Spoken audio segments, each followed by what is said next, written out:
Hi guys, we are Group JB, led by our leader Eng Bin and supported by Felicia, Raihana, and myself, Yuva. Today, we're going to present about our project under the topic of hydroponics, the deep water culture system. Before we move on to our objectives of this project, here are some of the problems that we believe our project would help in solving in the near future. Firstly, the aftermath of COVID has vehemently affected our country's economy, where low class and middle class are struggling to earn for a basic cost of living. Consequently, Malaysia's food policy are under pressure due to recent climate changes, inflation, and international conflicts, as these factors have increased local vegetable prices, thus leaving the netizens infuriated and settled for cheaper and less nutritious food in the market. So, with these problems in mind, we intended to create a simple, cost-efficient, and space-saving hydroponic system to allow people to grow their own vegetables in their home. After going through many articles, one system that ticked all our criteria was the deep water culture system, where the plant roots are submerged in nutrient rich water and are grown in a controlled environment. Hypothetically, some believe that aerating the roots will help the plants grow better. However, aeration systems are costly. So, our third objective is to find whether aeration affects the growth of the plants, where in our project the plants we used were pak choy and kailan. The materials used in this project include two styrofoam boxes, nutrient solutions, TDS meter, pH meter, clay pebbles, baking soda, air pump, air stone, sponges, bok choy and kangkong, lemon juice, 12 net pots, organic pesticide and cinnamon powder. The cost of each material used is shown in this table. To conclude, the total cost we used to build this system is 95 ringgit and 60 cents.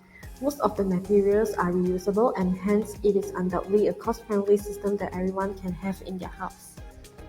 Now let's look at how our system is set up. First, we outline the 6 holes on each box, followed by cutting out the holes. Next, the net pot is inserted into the holes. Then we clean the clay pebbles and put them together with the plants into the net pots. We fill the box with water until it's 90% full and added the same amount of nutrient solution into each box. TDS meter was used to determine the total dissolved solid. We then measure the initial pH and adjust the pH to 7 using the lemon extract. Finally, we completed our system by placing the air pump in the red label box and not in the black label box. There were many problems that we faced during our project. The very first main problem was pests. Nutrient rich and vibrant colors of our leaves have attracted insects like aphids and ants to eat and nest around our plants. These two organisms are believed to work symbiotically. Hence, we decided to eradicate this problem by the use of organic pesticide where we spray on the plants to kill and prevent future attack of pests. The second main problem we faced was the yellowing of leaves. We at first thought that this is due to the dry weather affecting the leaves, but after some readings from books and some experts suggested that this is due to low content of magnesium in the water. As a solution, we started pouring more of nutrient solution B, which is specifically contains magnesium in it, to increase the magnesium content in the water. And now on to our results. In box A with aeration, we can see from the graph the steady growth each plant made over the course of 5 weeks. There was, however, a loss in week 2. Plant 6 had died. Being early on in the project, we decided to replace the plant and carry on. In box B, growth was also seen but at a smaller scale. The average total growth of the kailan and bok choy in boxes A and B are as follows: 9.7, 13.2, 6.3, and 7.7. The plants with aeration grew significantly bigger and taller than those without. This could be inferred from the graphs themselves, as all the plants in box A managed to grow to at least 15 centimeters, while none in box B did. This result can be explained by the differences in dissolved oxygen in the two boxes. Low oxygen levels in a hydroponic system invites the plant parasite Pythium that leads to root rot. This common crop disease, as the name implies, causes roots to rot away, preventing nutrient uptake and thus healthy, if any, growth. Now for the nodes. We identified and counted them according to this diagram. At first glance, the data may seem anomalous, with fluctuations in the graphs and unexpected averages, but the dips and negative values were the result of dead and dying leaves. Them and their nodes were either removed to encourage more apical growth or were victim to leaf senescence.